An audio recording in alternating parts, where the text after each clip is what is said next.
मैं जैसे ही घर के अंदर दाखिल हुई, सब तरफ शोर होने लगा कि दुल्हन आ गई, दुल्हन आ गई। मैंने एक भारी सा दुल्हन का जोड़ा पहन रखा था और मेरे ज़ेवरात का वज़न भी बहुत ज़्यादा था। मुझे एक फूलों से सजे हुए कमरे में एक बेड पर ले जाकर बिठा दिया गया। मेरी शादी एक दूसरी बिरादरी में हुई थी। मुझे नहीं पता था कि उनके क्या क्या रिवाज होते हैं। मेरे आसपास बहुत सारी लड़कियां बैठी हुई थी जो मेरा घूंघट उठाकर मेरा चेहरा देखकर कह रही थी कि भाभी तो बहुत खूबसूरत हैं। फिर एक लड़की मेरे पास आई और बोली कि भाभी की शामत आने वाली है। दूसरी लड़की ने पूछा, वह कैसे? वह बोली, अभी वे अस्पताल वाली रस्म भी तो होगी। भैया को देखने से पहले भाभी तो यहाँ का अस्पताल देख कर आएंगी। और फिर वह सब एक साथ हंसने लगती हैं। मैंने दिल में सोचा कि इनसे पूछ लूँ कि वे कौन सी रस्म की बात कर रही हैं और मैं अस्पताल क्यों जाऊँगी। मैं तो बीमार भी नहीं हूँ। मगर मैं शर्म के कारण चुप ही बैठी रही। फिर मेरी सास अंदर आई और बोली, लड़कियों चलो हटो यहाँ से, क्यों भाभी को परेशान कर रही हो। अम्मा बाहर आ गई हैं और वे अंदर आने ही वाली हैं। लड़कियाँ मुझसे थोड़ी दूर जाकर बैठ गई। तभी वहाँ पर एक बड़ी उम्र की औरत आई। उन्होंने बहुत सारे जेवर पहन रखे थे और उनके कपड़े भी बहुत कीमती थे। मेरी सास मुझसे बोली, बहू इनके पैर छूकर आशीर्वाद ले लो।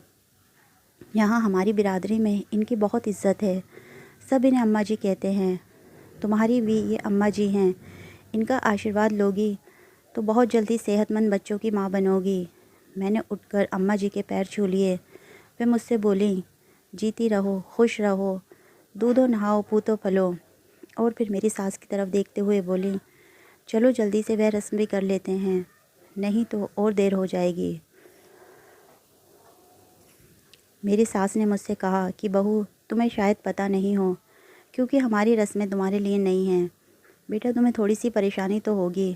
अपने पति से मिलने से पहले तुम्हें अम्मा जी के साथ अस्पताल जाना होगा।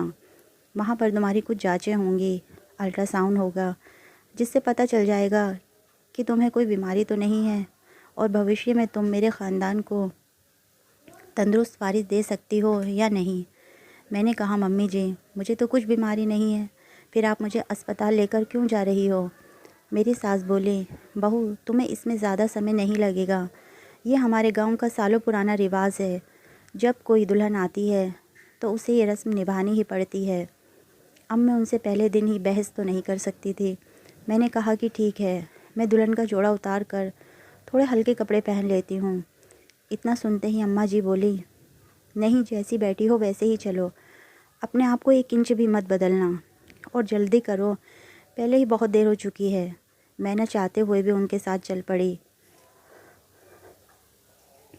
मेरी घबराहट देखकर मेरी सास भी मेरा हाथ पकड़कर हमारे साथ चल पड़े। बाहर एक बहुत बड़ी लग्जरी कार खड़ी हुई थी जिसमें हम सारे बैठ गए। अम्मा जी आगे ड्राइवर के साथ बैठ गईं। उनकी बातों से लग रहा था कि वह कार उनकी ही है। थोड़ी देर में ही हम अस्पताल पहुंच गए। मुझे अस्पताल के एक कमरे में पलंग पर लिटा दिया गया। वह कमरा ज़्यादा बड़ा नहीं था, उसमें बस एक पलंग और एक अलमारी ही रखी हुई थी। मैं सोच रही थी कि पता नहीं ये लोग मेरे साथ क्या करेंगे। इतने में मेरी सास एक जूस का गिलास लेकर आई और बोली, लो बेटा, ये जूस पी लो, इससे तुम्हें ताकत भी मिलेगी और अल्ट्रासाउंड भी सही से होगा। मैंने कहा, नहीं मम्मी जी, मेरी इच्छा नहीं है कुछ भी खाने पीने की। उन्होंने मुझसे 2-3 बार कहा तो मैंने भी गिलास ले लिया और उनकी नज़र बचते ही वह जूस अपने रुमाल में डाल दिया। लेकिन उन्हें दिखाने के लिए मैंने 2-3 घूंट तो पिए ही थे। फिर जूस जैसे ही मेरे गले से नीचे उतरा, मेरी आंखें बंद होने लगीं। मुझे बस हल्का हल्का सा एहसास हो रहा था कि मेरे साथ क्या हो रहा है। मुझे ऐसा लग रहा था कि कोई मेरा हाथ छू रहा है। कभी मेरे गले पर, कभी मेरे कानों पर किसी के छूने का एहसास हो रहा था। और काफ़ी देर होने के बाद मेरी सास ने मुझे आकर उठाया और बोली, चलो बेटी अब घर चलो, तुम्हारी सारी जांचें हो गई हैं। कुछ दिनों के बाद मैंने अपने पति से कहा कि ये कैसा रिवाज था, मेरी तो समझ में कुछ भी नहीं आ रहा है। आपको पता है ऐसा क्यों होता है? वे बोले, नहीं, मुझे भी नहीं मालूम है कि ऐसा क्यों होता है। मैं भी सालों से बस यही देखता आ रहा हूँ कि जब किसी के यहाँ नई दुल्हन आती है तो अम्मा जी उसे ऐसे ही अस्पताल में लेकर जाती हैं। मैंने कहा, मैं इस राज का पर्दाफाश करके ही रहूँगी। मेरे पति मुझसे बोले, तुम्हें जो करना है वह करो, बस मुझे इस मामले में मत घसीटो।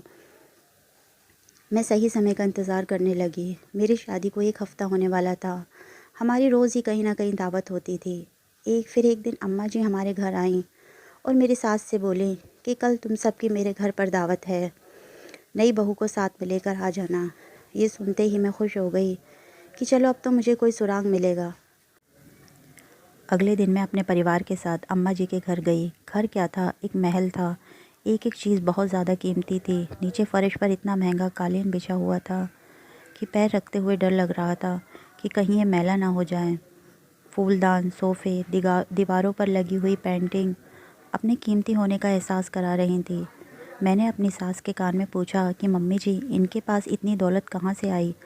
वे बोलीं कि बहू, ये इनकी पुश्तैनी जायदाद है। इनके पति के बाप दादा बहुत अमीर थे, लेकिन जब मैंने अम्मा जी के पति को देखा तो वे एक साधारण से आदमी थे। अम्मा जैसे रुबाब वाले तो बिल्कुल भी नहीं लग रहे थे।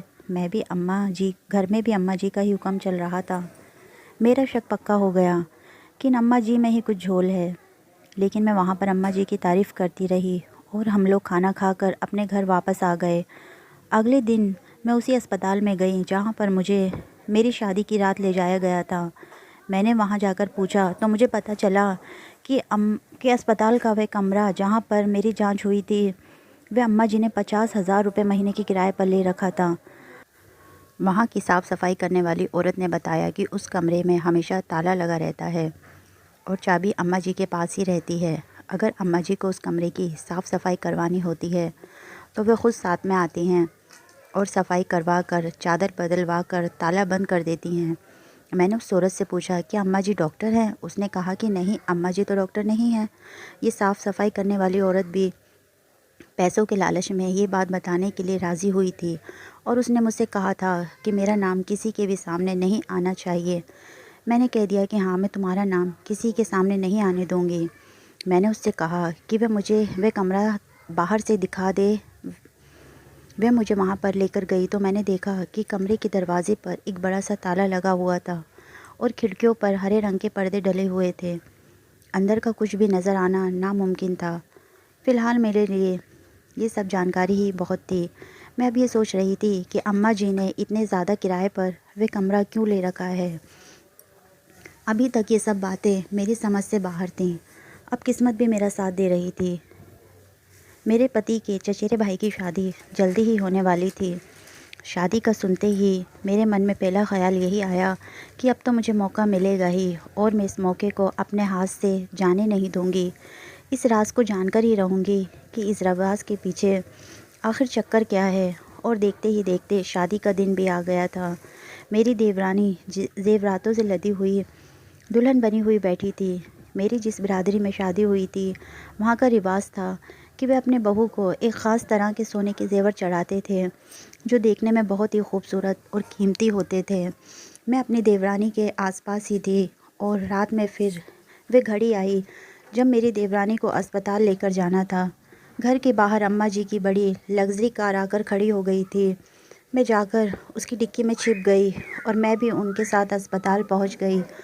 मेरी मौजूदगी का एहसास किसी को भी नहीं था। जब वे लोग अस्पताल के अंदर पहुंच गए तो मैं भी डिक्की में से निकलकर चुपके से अस्पताल के अंदर पहुंच गई। मैं मौके के इंतज़ार में छिपी हुई थी। मेरी देवरानी को कमरे के पलंग पर लेटा दिया गया था और फिर अम्मा जी कुछ लेने के लिए कमरे से बाहर आईं। ये वही मौका था जिसके मैं इंतज़ार कर रही थी। मैं कमरे के अंदर जाकर पर्दे के पीछे छुप गई। अब मुझे देखना था कि आगे क्या होता है। मेरी तरह मेरी देवरानी को भी जूस पिलाया गया और वह बेहोश हो गई। कमरे में बस हल्की हल्की रोशनी हो रही थी, लेकिन मैं सब कुछ देख पा रही थी। अम्मा जी अंदर आईं और उन्होंने अलमारी में से एक बैग निकाला और उसमें कुछ ज़ेवर निकाल कर साइड में रख दिए। अब वे मेरी देवरानी के ज़ेवर तो उतार कर अपने बैग में रख रही थी और उसे अपने ज़ेवर पहना रही थी। यानी वे दुल्हन के असली ज़ेवर उतार कर उसे नकली ज़ेवर पहना रही थी। मैं अपना दम साधे हुए चुपचाप ये सब देख रही थी। अम्मा जी सारे काम को अकेले ही अंजाम दे रही थी। अब मेरी समझ में उनके अमीर होने का राज आ गया था। उनके पास जो कुछ माल दौलत थी वह उन्होंने ऐसे ही कमाई थी। फिर उन्होंने उस बैग को वहीं अलमारी में रख दिया और दरवाज़ा खोलकर बाहर चली गई। मुझे उनके दरवाज़े पर ताला लगाने से पहले ही बाहर निकलना था, इसलिए मैं मौका देखकर वहाँ से बाहर निकल गई और वापस गाड़ी की डिक्की में जाकर बैठ गई। जब अम्मा जी ने मेरी देवरानी को लेकर घर वापस आ गईं तो मैंने सोचा कि ये राज सबके सामने खोल देती हूँ, लेकिन वहाँ पर मौजूद सब लोगों ने अम्मा जी को ऐसे अपने सिर पर बिठा रखा था जैसे वे कोई देवी हों, इसलिए मैंने अभी चुप रहने में ही अपनी भलाई समझी। जब रात में हम सब अपने घर वापस आए तो मैंने अपनी सास और पति को सारी बात बताई। मेरी सास बोली, बहू तुमने अच्छा किया कि वहाँ पर कुछ भी नहीं बोली। यहाँ के सब लोग अम्मा जी की बहुत इज्जत करते हैं, अगर तुम कुछ कहती तो वे लोग उनके ख़िलाफ़ कुछ भी नहीं सुनते। मैंने कहा, लेकिन ये तो गलत बात है, वे लोगों के विश्वास का गलत फ़ायदा उठा रही हैं। मेरे पति बोले, हमें तो वे धोखा दे ही चुकी हैं और बाकी बिरादरी वालों में से हम ये बात जाकर बता भी देते हैं तो वे फिर भी अम्मा जी से ये रस्म करवाएंगे और हो सकता है कि अम्मा जी फिर होशियार हो जाएं और हमें ही झूठा बना दें। तुम इस बात को भूल जाओ, मैं तुम्हारे लिए और जेवर बनवा दूँगा। और मैं चाहते हुए भी अम्मा जी के ख़िलाफ़ कुछ नहीं कर सकी, लेकिन मेरे दिल में तसल्ली थी कि मैं अम्मा जी और अस्पताल के राज को तो जान ही गई हूँ। अगर आपको मेरी स्टोरी अच्छी लगी हो तो मेरे चैनल को सब्सक्राइब करें, लाइक करें, शेयर करें।